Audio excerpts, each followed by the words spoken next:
Hello, my name is Sin Elias, and I am going to be your instructor for today.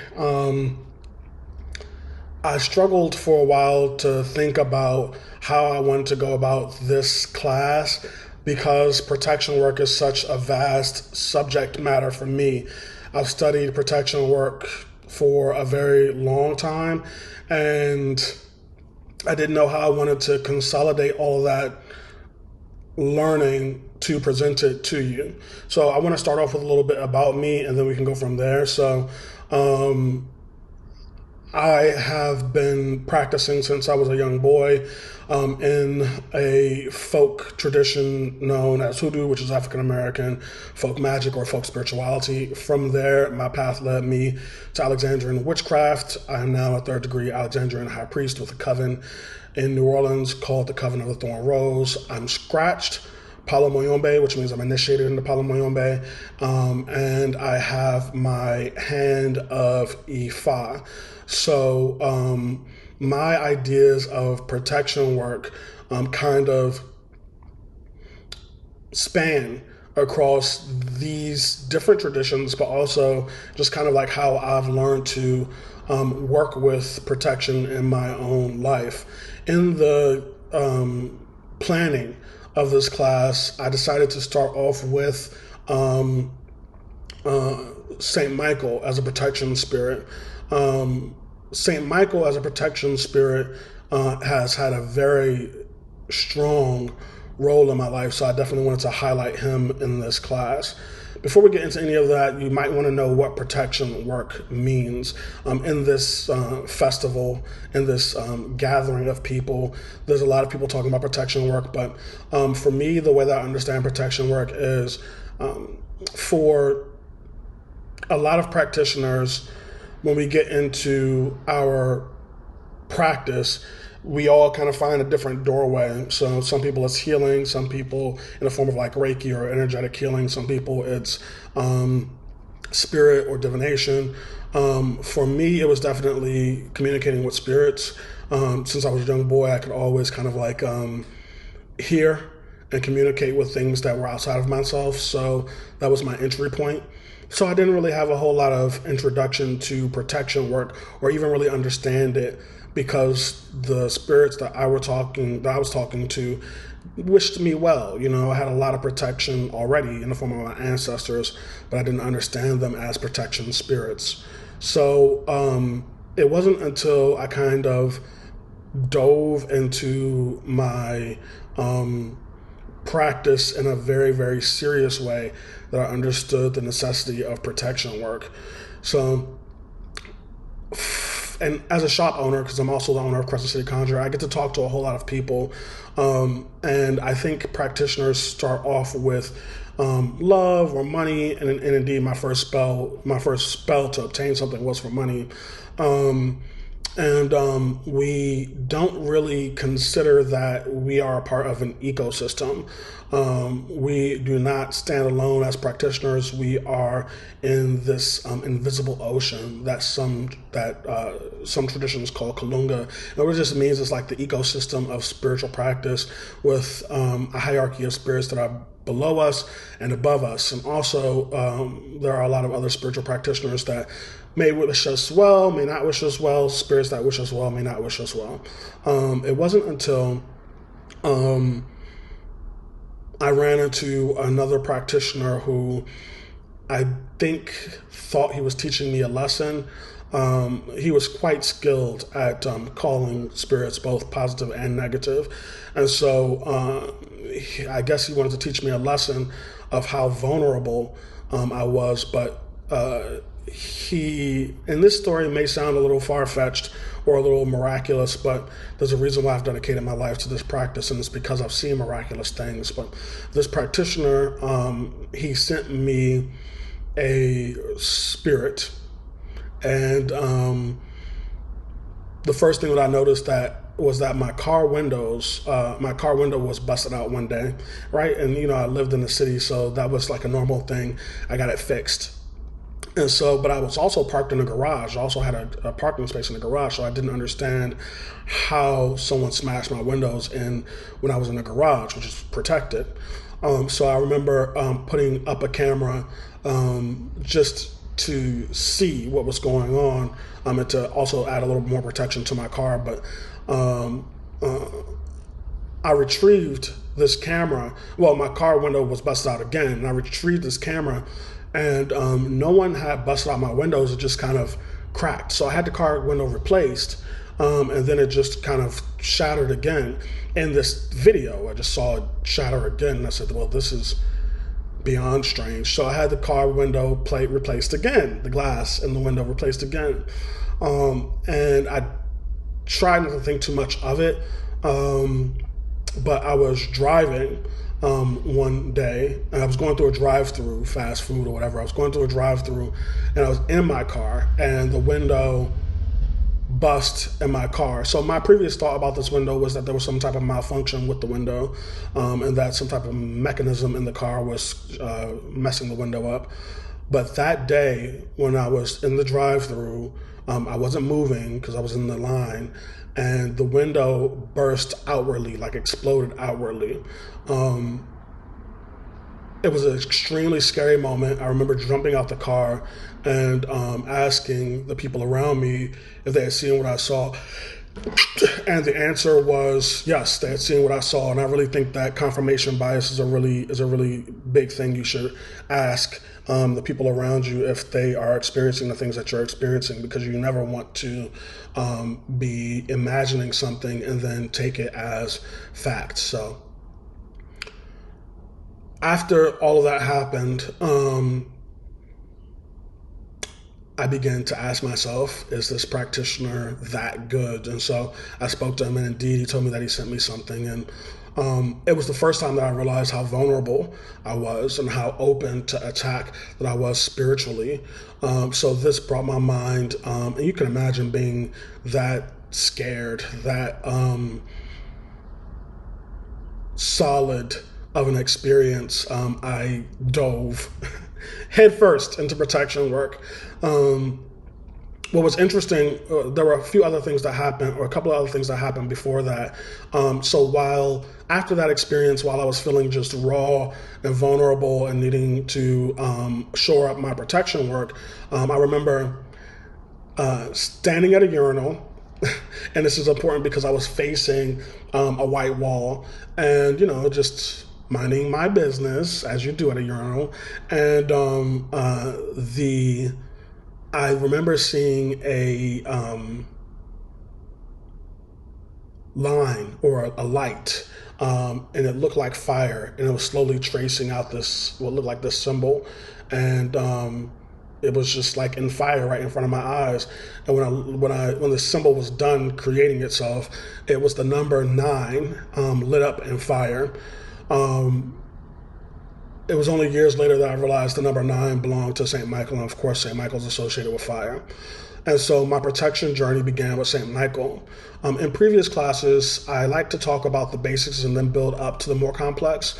So the herbs, the roots, the bones, the stones, so on and so forth, more coming from a folk magic perspective, and then going into something that is a little more high magic or ceremonial magic associated with planets and numbers, and intelligences and times and astrology, stuff like that. But in this class, I wanted to start at the top and then go down, because that was my experience with protection. It started with communication with St. Michael. So St. Michael is so important because he is a saint, or he's an archangel, but he also operates as a saint. Not all archangels operate as saints, and obviously not all saints are archangels, but St. Michael takes on both roles. And because he is a saint, and the nature of a saint is that they're here to help everyone, you don't need to belong to any type of religious affiliation in order to work with St. Michael. So he is a spirit that is easy to approach and will work for you. So I highly suggest that you study St. Michael. The archangels and the angels in general are much bigger than just religion,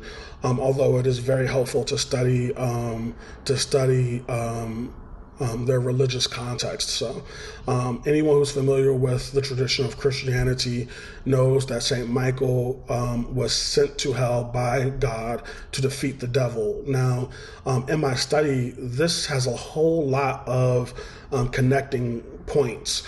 One thing that I think is really interesting, although I don't want to confuse anyone, in the tradition of Orisha, in the Orisha tradition, especially Esheshe tradition Ifa, and these are two different myths, but a lot of practitioners will tell you that Ogun, who is my head, is very much associated with Saint Michael. So there's the idea of synchronicity there, or synchronizing a African deity with a saint. Ogun was sent down first to earth to clear the path. And this idea of clearing the way or making a path or being sent down to defeat something or conquer something or accomplish something is something that they both share. So I see Saint Michael as a path clearer, very much like Ogun, although once again, I don't want to mix these two up. Ogun is an Orisha belonging to traditions like Esheshe tradition, Ifa or Santeria or Lukumi, stuff like that. But for someone who has knowledge of several traditions, I see these similarities, and I appreciate them both for more than their parts, meaning that I definitely see them as being these huge spirits of protection and forward motion or clearance, and that should be considered when you're thinking about protection. So, moving on from Saint Michael, I like to think about protection in a universal sense, meaning like how does the universe operate with protection? Because at the end of the day, we're nature worshipers, all of us, no matter what tradition you are. We look to nature, the setting and the rising of the sun, and the sun rising in the east, setting in the west, the four directions, north, east, south, west, the four elements associated with them. The spirits are associated with different elements: earth, air, fire, water, life, death, so on and so forth. So we have to look to nature and how protection presents itself in nature. And that got me to thinking about how protection works in several different ways. The association with fire or fiery nature, even with Ogun, with iron and the forging of it, has to go back to fire. But the best example of fire in our world, of course, is the sun. So the sun is the greatest form of fire. It's what gives our planet life. It's what gives us this beautiful sunshine behind us. But the sun doesn't think of protection or does not use protection in the way that we think of it, right? We think about locks and chains and guns and, keeping things away from us by using external methods. The sun uses its internal method. It's just too hot. It's just too bright. Nothing's going to land on the sun or is even able to attack the sun. So in that way, it is protected. In our work, we work with light and darkness. I imagine working with external things like weapons or locks and chains is a more of a dark method of protection. It means that I'm willing to stop someone else in their tracks in order to protect myself. It is a me against them type of energy. The sun is absolutely the light side of protection. It will not stop anything. It's not going to, it's not me versus them as far as the sun. The sun is just me. It's just my internal light is bright and will shine against anything that stands against it. So we have two forms of protection, the light side and the dark side. The dark side is, very much using external tools to create a barrier around oneself. And the light side is going inside to turn up your light so that you can create an aura of protection around you. So in this class, we're going to look at first off, starting with the higher methods and then going to the lower methods. Whenever I start any new form of work or work towards any new understanding of spiritual work, I always start off with a journal entry. So this is what I suggest that you do. Go get yourself a fresh journal, and I want you to label that journal protection somehow. In this journal, I want you to write down your ideas of protection. So, of course, you want to date that entry. And this is just free flow thought about what you think protection is. It doesn't matter where you're starting at. It doesn't matter how eloquent you are. Really, what you're doing is creating a record of work so that when you go back to revisit your protection work, you know where your head's at. Later on, I do suggest making new journal entries, but at least start with a journal entry. From that journal entry, I highly suggest then going into some type of meditation process. So the meditation is intended to help you to get in communication with the Archangel Saint Michael. So if you could do me a favor and just close your eyes, go ahead and start with a few deep breaths. I want you to go ahead and calm your spirit. If you don't know how to meditate, now is a good time for you to wrap your head around it. So just make sure that your phone is off and there are no distractions, and just be mindful of your breathing. Deep breaths in, slow breaths out. I want you to become aware of the darkness behind your eyelids and just focus on that nothingness.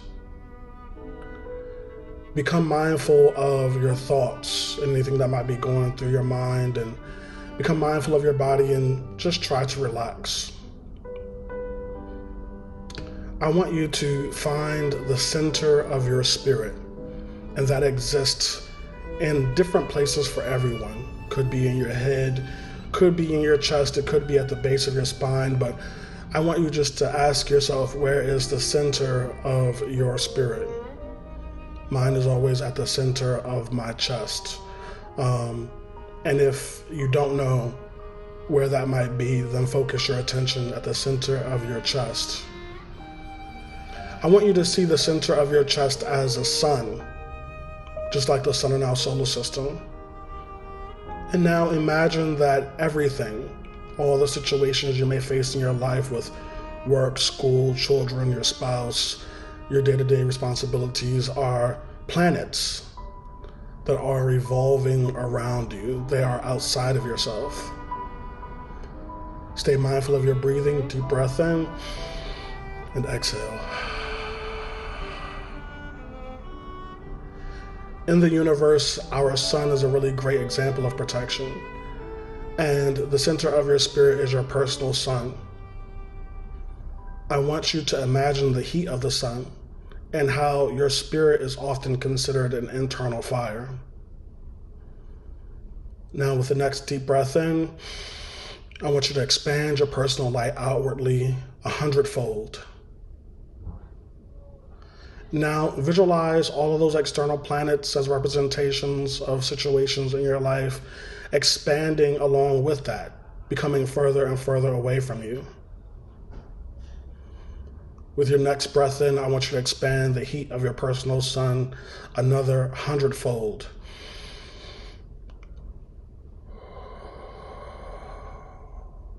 Really feel that fire in your chest. Allow it to grow. Allow it to be bright and undeniable. This is your personal fire, your personal protection. Allow it to expand throughout your entire aura, creating a bubble around you.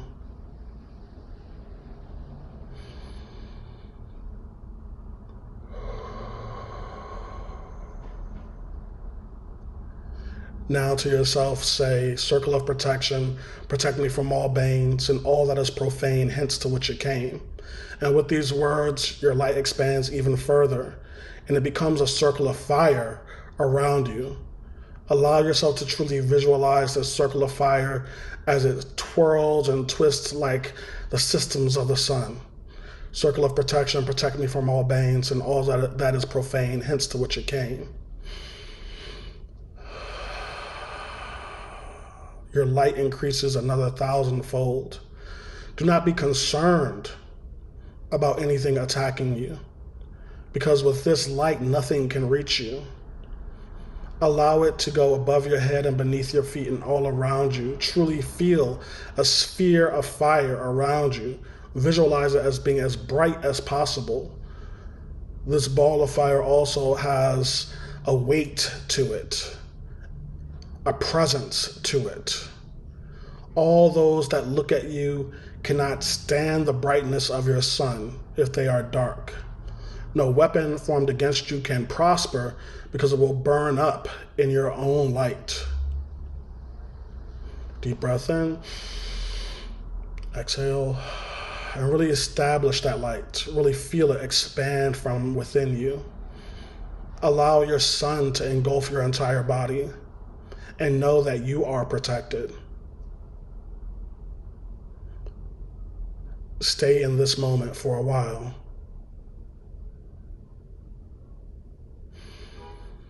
I imagine the sounds of a quiet universe as things move at the speed of light, but do not make a sound. They only make a movement. They only emanate a type of energy. And you are emanating a type of protection, internal light that is so bright, nothing can attack it. When you're ready, you can open your eyes.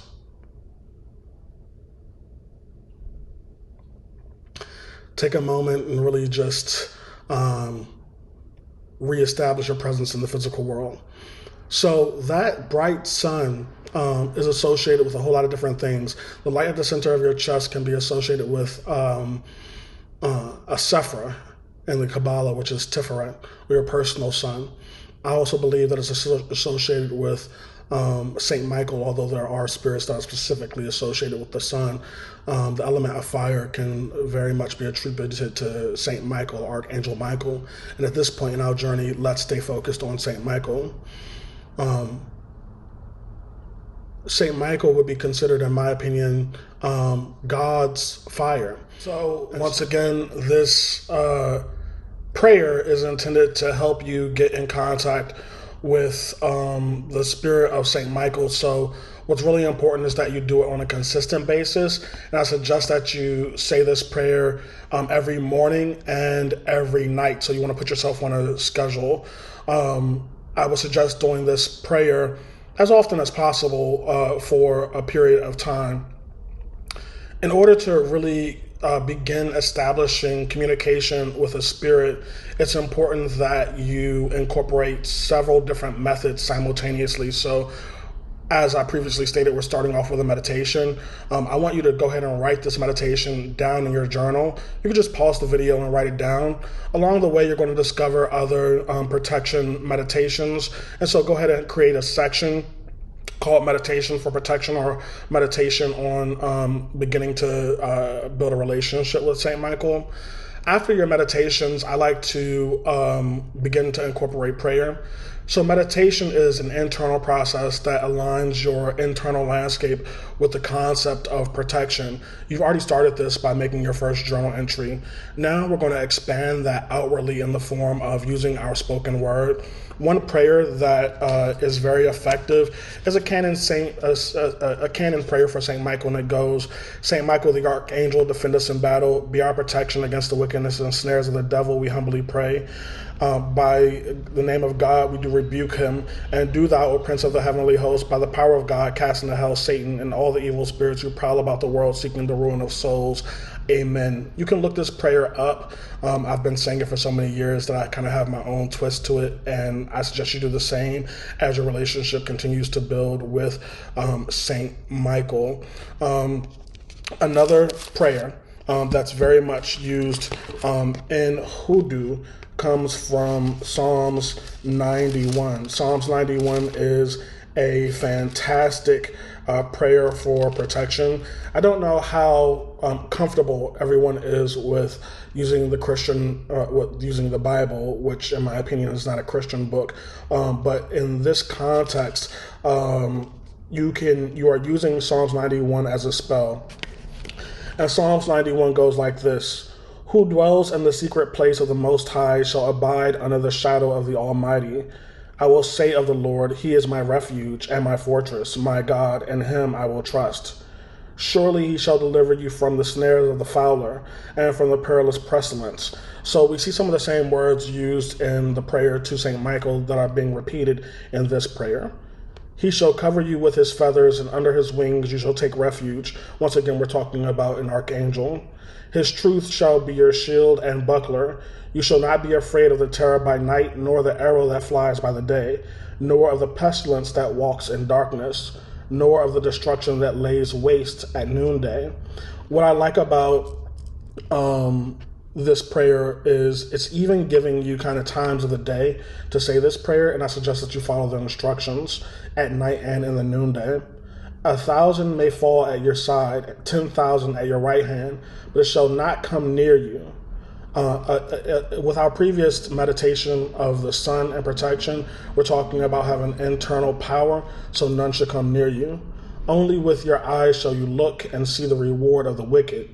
Because you have made the Lord, who is my refuge, even the Most High, your dwelling place, no evil shall befall you, nor shall any plague come near your dwelling. For he shall give his angels charge over you, to keep you in all his ways. In their hands they shall bear you up. Lest you dash your foot against a stone, you shall tread upon the lion and the cobra.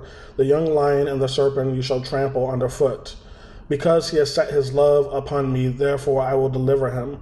I will set him on high, because he has known my name. I shall call upon me, and I will answer him. I will be with him in trouble. I will deliver him and honor him. With long life I will satisfy him and show him my salvation. It's a really profound prayer. It has a lot to do with your internal sun, but also we're beginning to incorporate calling outwardly. Once again, we're using prayer to call to St. Michael, but we're also saying that there is a greater power that possesses me, that comes into me. Another prayer that you can use, that I've used with great success, is the Lesser Banishing Ritual of the Pentagram. If you're not familiar with it, it is a ritual that comes from ceremonial traditions, and it starts off with Ate Malkuth, and what you're doing is bringing energy down and energy up. And so once again, we're talking about the concept of using a higher power to make our internal light brighter. A little later in the video, I'll actually perform that Lesser Banishing Ritual of the Pentagram for you. So in your journal, so far you have your thought process, which should be dated, and you have a meditation, and you have a couple of prayers, well, 3 prayers. That is the canon prayer to St. Michael, that is the Lesser Banishing Ritual of the, that is the Psalms 91, and then we're going to get into the Lesser Banishing Ritual of the Pentagram, so just leave space. So you have your meditations and your prayers. The Lesser Banishing Ritual of the Pentagram is going to act as an actual ritual. There are a lot of other things that are associated with St. Michael that you can begin to incorporate in your life when you're beginning to really focus on protection work. This symbol right here, right here, is the sigil for St. Michael. I think of it as his signature. I use this as shorthand, I guess, although writing his name could be effective as well, but I use this as shorthand in order to add protection to wherever I go. So I like to draw it on the bottom of my shoes, draw it on my wallet, or also wear necklaces with the symbol on it. So once again, we're just doing everything we can to begin incorporating St. Michael into our lives. Another way that you could begin to contact St. Michael is by wearing the colors orange or gold or red. These are associated with him. And once again, you're just incorporating your meditation, which should be on a schedule, your prayers, which should be on a schedule, and any rituals that you're doing should also be on a schedule. What you're doing when you're incorporating all of these different things, even St. Michael's sigil, is building up a resonance within yourself that is favorable to that spirit. And the spirit should communicate back with you in a similar way. So you'll begin to get dreams about St. Michael, and symbols all around you will begin to associate themselves with St. Michael. So things that you might be able to begin to see are red roses. You might begin to see colors of red and orange and gold all around you. People named Michael may begin to come into your life. Saint Michael is also the patron saint of police officers and honestly soldiers and anyone else that defends. So any concepts of police officers or soldiers that enter your life, you may find that new people that you meet may be in some type of defense career. Take that as a sign that Saint Michael is listening. Of course, as a spiritualist, have readings. See if the spirit of protection is around you. Pay attention to your dreams. Dreams may be coming. Visions, like the one I shared before of that number 9 and fire. St. Michael's element is also fire, so anything that is associated with fire could be a good sign that St. Michael is around. You want to do this process of your scheduled meditations and prayers until you get some solid sign that St. Michael is listening. And in my experience, these signs are bigger than just dreams and seeing red roses. They are transformative. So once again, my experience was seeing that number 9 drawn in fire. And I do believe that everyone who does this will have some type of miraculous experience themselves. So you continue this until you have your personal experience. And you want to write that down in your journal as well as far as experiences go. You want some type of confirmation that you've actually communicated or contacted this angel. After you have that contact with this angel, I highly suggest making another journal entry talking about what your experience was, because that experience will begin to repeat itself in your life as your practice continues and your communication with that spirit continues. That particular experience will also continue to expand. Now, after you've made true contact with Saint Michael, I believe it is time to begin putting together a ritual. And I told you I'm going to share the lesser banishing ritual of the pentagram with you, and we're about to get into that now. All right, so before we hop right into the lesser banishing ritual of the pentagram, let's talk about it real quick so that you understand what it is. The lesser banishing ritual of the pentagram is often thought of as a banishing ritual to remove negative energy. And to some degree it does that, but that's not all it does. It's more so used to elevate one's energy. So the lesser banishing ritual should start in the east, and for me the east is here within my temple space, so I'll be starting here. We start with the cross of equilibrium, which is just the Ate Malkuth, and the lesser banishing ritual of the pentagram is the Lord's Prayer said in Hebrew. There are a lot of variations of the lesser banishing ritual of the pentagram. This is just one that I use and have adapted to the way that I work. I suggest that you do the same. Look up different styles of the ritual. You can find those online. This is just a style that I use. The lesser banishing ritual of the pentagram should be done often. I was taught to do it every single day because the visualizations are really important. So as far as the visualizations go, every time that I am moving my hands, as far as pulling down or even drawing stars in the air, I am visualizing certain things. When I'm pulling down, I'm visualizing a gold light, and when I'm drawing a pentagram, I'm visualizing blue fire. And so I suggest that you do the same as well. Your breathing is really important with the lesser banishing ritual of the pentagram, especially when you're intoning the names of angels. So you'll see during this process that there are 4 angels involved. There is Saint Michael in the south, there is Gabriel in the west, there is Uriel in the north, and there is Raphael in the east. And so all of these angels are also considered saints: Saint Raphael, Saint Gabriel, Saint Uriel, but they are also archangels, and they are representatives of the 4 directions: earth, air, fire, water, north, east, south, and west. So before you perform the lesser banishing ritual of the pentagram, I suggest that you get yourself into a meditative state. So We're just going to quiet our minds and really relax. Try to make ritual space.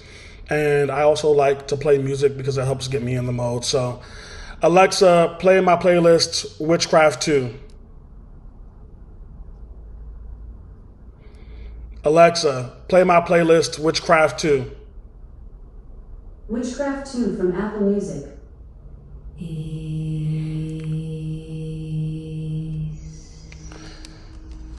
So this is a playlist that I use in some rituals.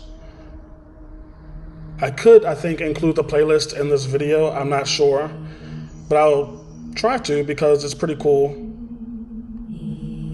So please just bear with me as I prepare to perform the Lesser Banishing Ritual of the Pentagram.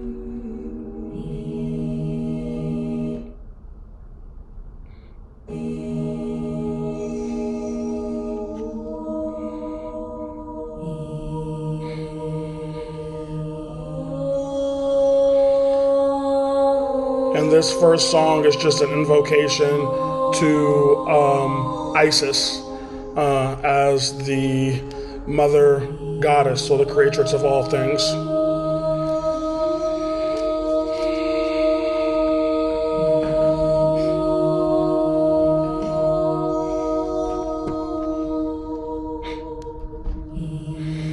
And it was just a spring equinox, so my temple is decorated for the spring equinox.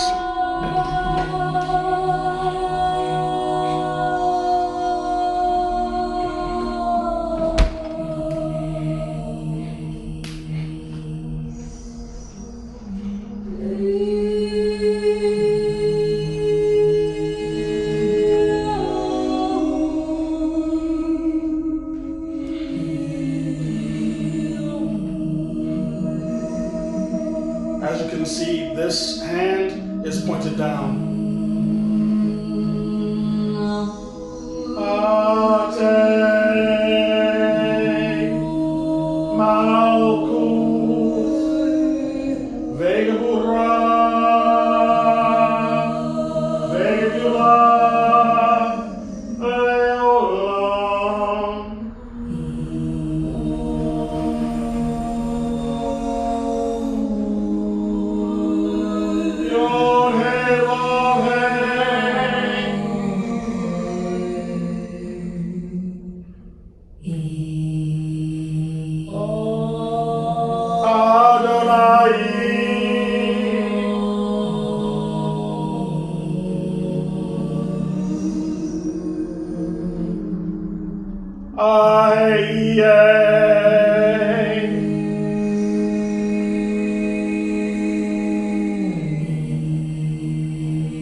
Before me, Raphael.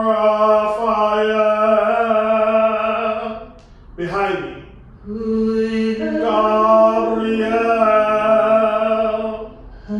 To my right hand, Michael. To my left hand, Uriel. Around me flame the 4 pentagrams. Within me shines the 6-rayed star.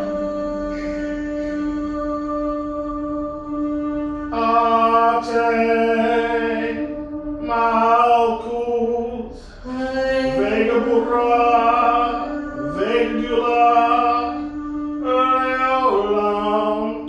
Amen.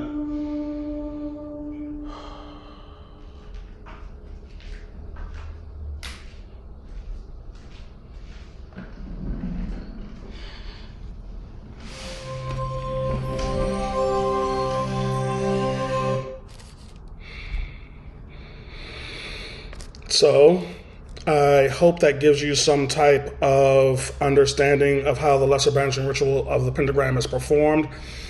As you study and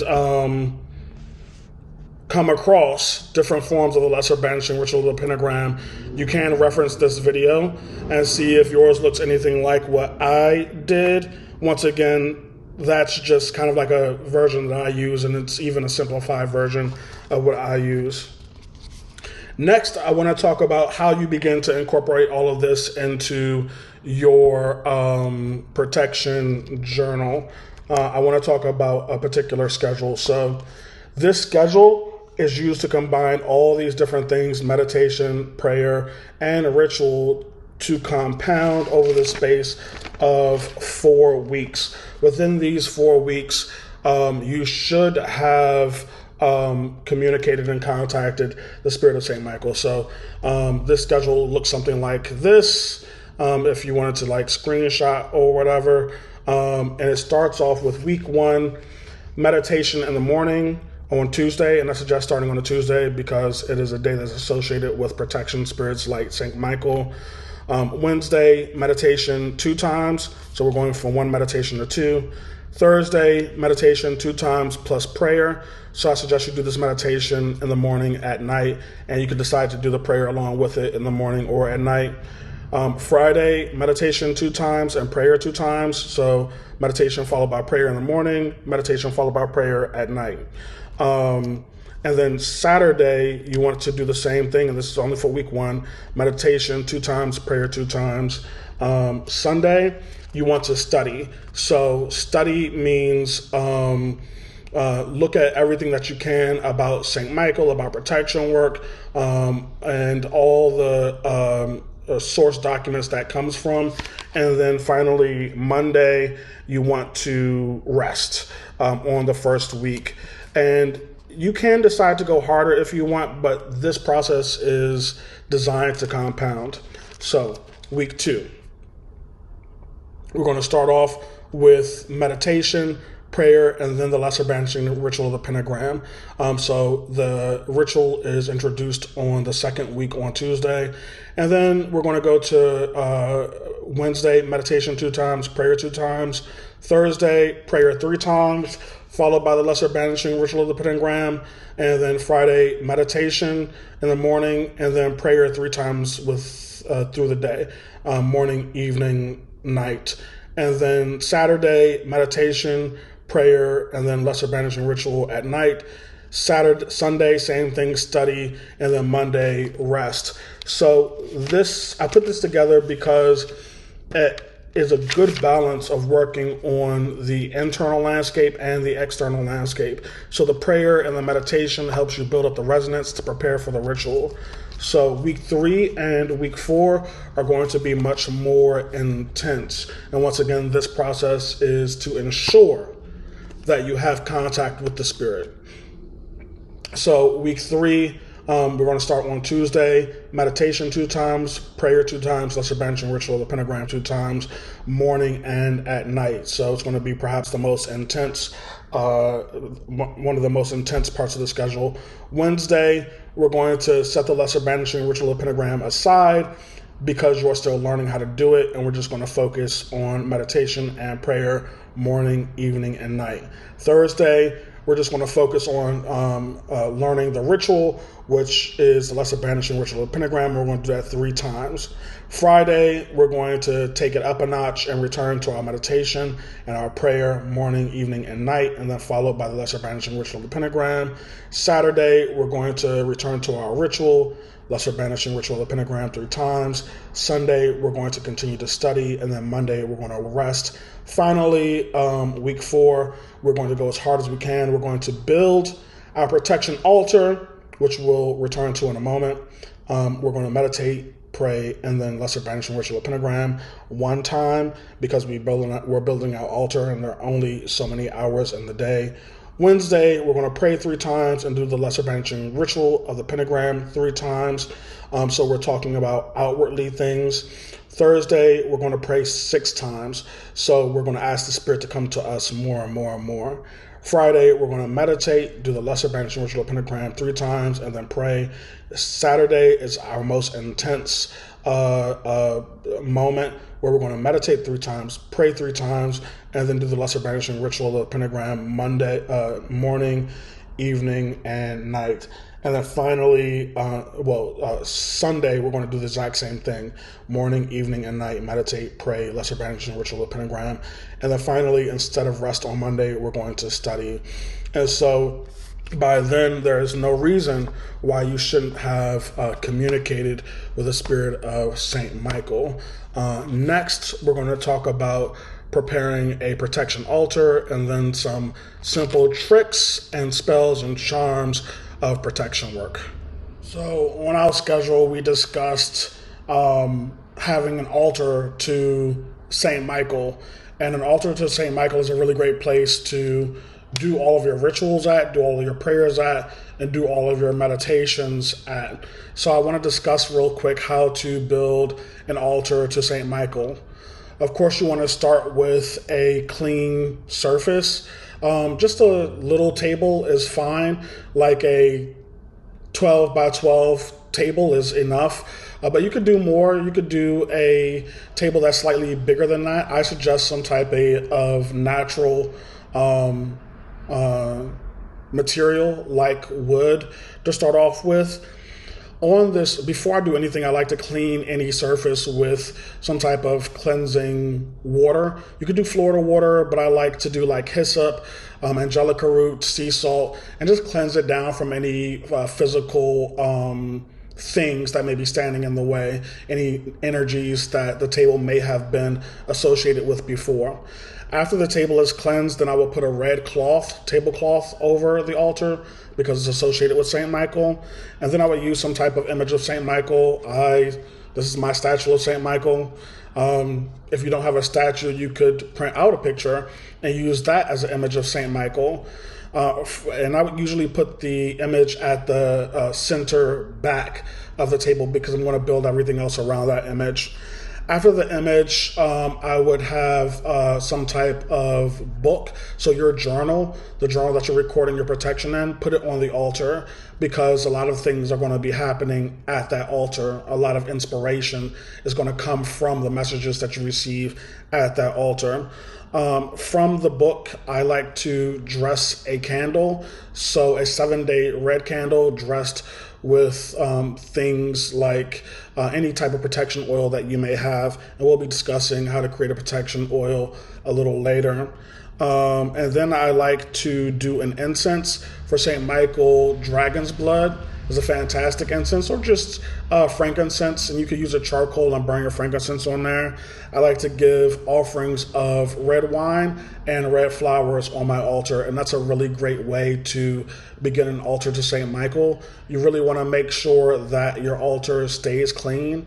You also want to do like a cup of water. You want to make sure that your water stays fresh and that your wine stays fresh and that your flowers stay fresh. But it's up to you how much you want to really maintain your altar. On this altar, along with any rituals that you do, any lesser banishing ritual of the pentagram or meditations or prayer, you could put charms. So one quick charm is a coffin nail cross.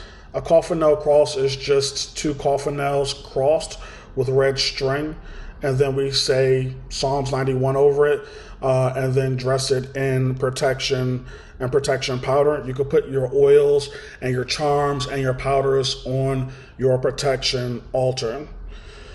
So after you have your protection altar started, you have your meditation started, you have your ritual started, you have your prayer started, and you're beginning to put together some type of practice. It's important to note that Tuesday is associated with Mars, and Mars is associated with protection spirits. So you want to give the most of your energy to protection spirits on the day of Tuesday. So at your protection altar, you can light your candle, light your incense, say your prayers, and then do your rituals. A couple of other rituals that you want to incorporate, or you could incorporate, the Bible is often used as a charm in hoodoo, and to stop gossip or for protection, you can put the Bible in the cardinal east point of your temple or your home, or on your protection altar to cause protection to happen or to stop gossip. Other things that you could do, a simple protection recipe. You want to get some red brick dust. You want to get cascarilla, which is ground eggshell, and some black salt. in equal parts, mix them all together, pray over them, enliven their spirits at your protection altar. Allow a red dressed candle to sit on your altar with that protection powder overnight. And boom, you want to add it to some type, you want to put it in some type of container and label it, and you have yourself some protection powder. You want to grind the protection powder down to a fine powder. You don't want it to be too chunky because you don't want people to see what is in your protection powder. You can use the protection powder to dress your protection candle. You can go from your protection powder to creating an oil. You don't want to put salt in the oil, so you just want to do, because salt can make the oil turn, and you do want to put a little vitamin E in whatever oil base you have. I suggest you could do walnut oil because it's strong and protective, or you could do fractionated coconut oil because it has a longer shelf life. Whatever you do, put a little bit of vitamin E in it to extend the shelf life. You just want to put red brick dust. I would do angelica root. I would do black tourmaline ground down into a powder, and cascarilla. And you could do a little bit of gunpowder, but that's up to you, in your protection oil. And I would do alkanet.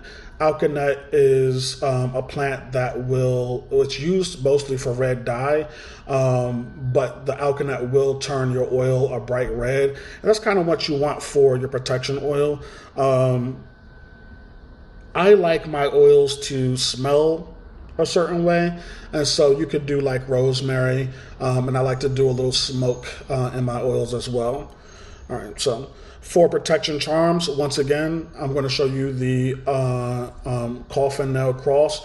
You just put these in the form of a cross and then bind them with red string. And also, you could use your protection powder in a lot of different ways. You could put your protection powder across your front door. You could put your protection powder in your shoes so that it protects the steps that you go in. You can use your protection oil to draw St. Michael's sigil. And remember, we talked about his sigil a little earlier. I'm going to show you again. You can draw this sigil above your front door, on your car wheels, or over your business to cause protection. I would do it in oil.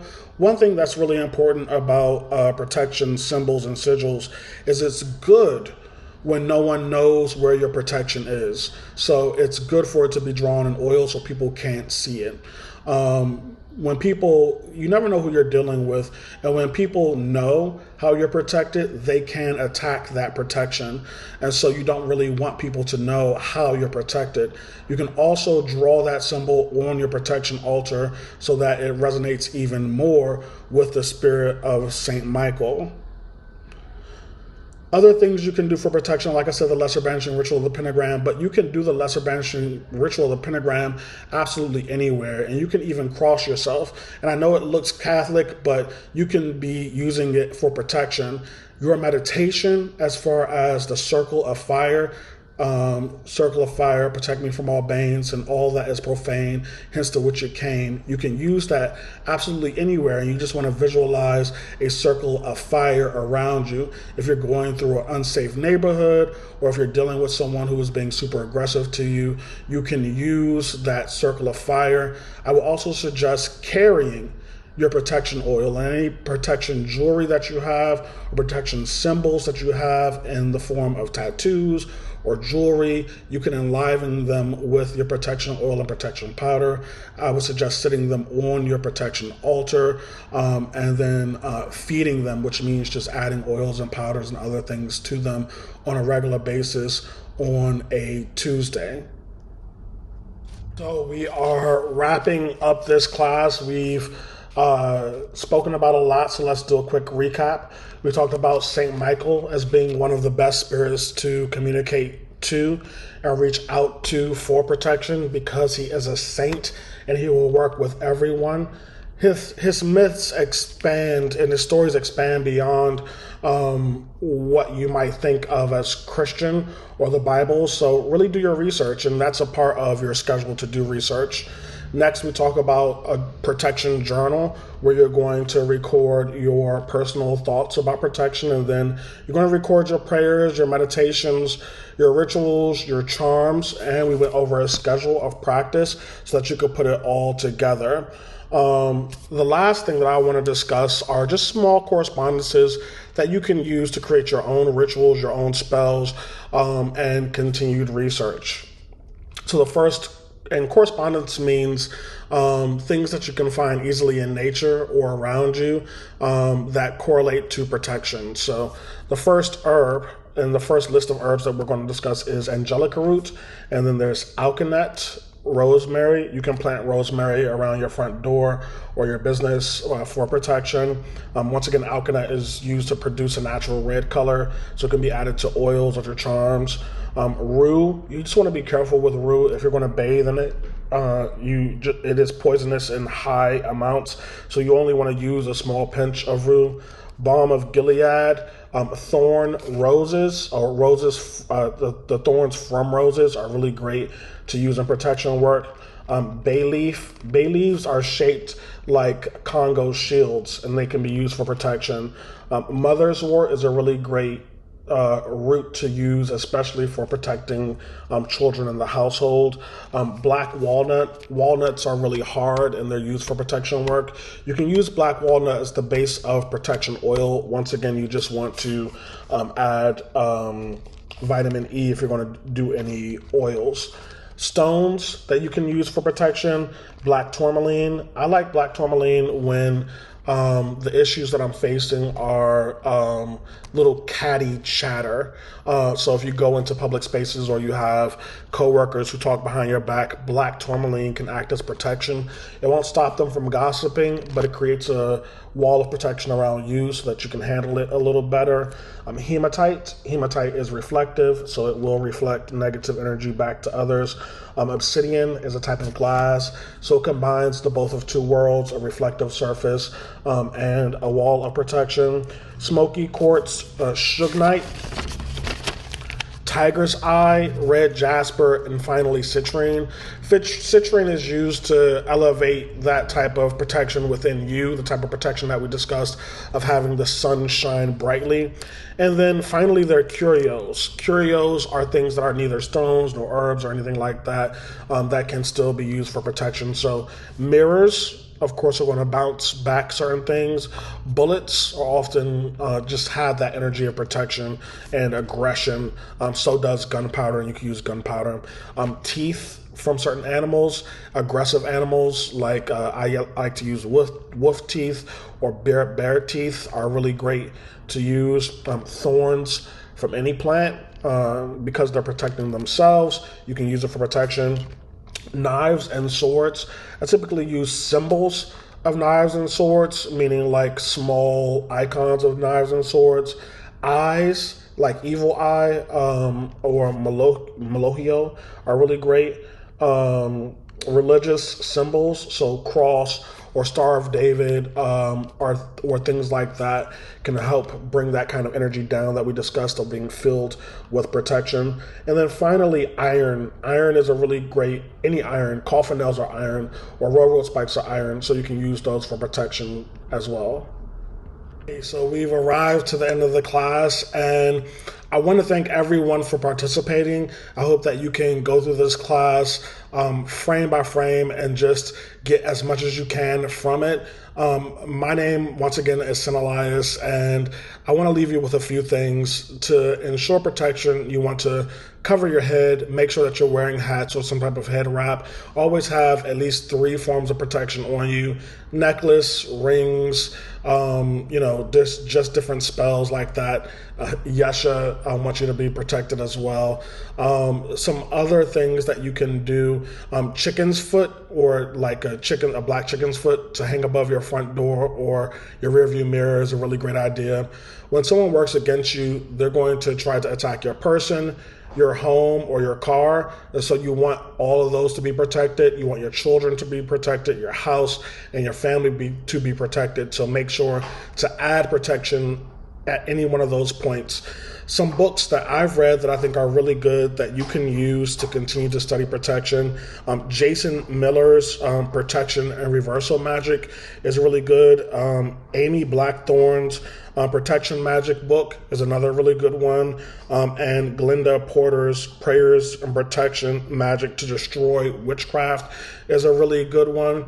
The point of protection work is consistency. So even when you don't feel like anyone is doing anything to you, having a regular protection practice is good. I suggest that you return to your St. Michael or your protection altar on a regular basis, most beneficially on a Tuesday, to ensure your protection.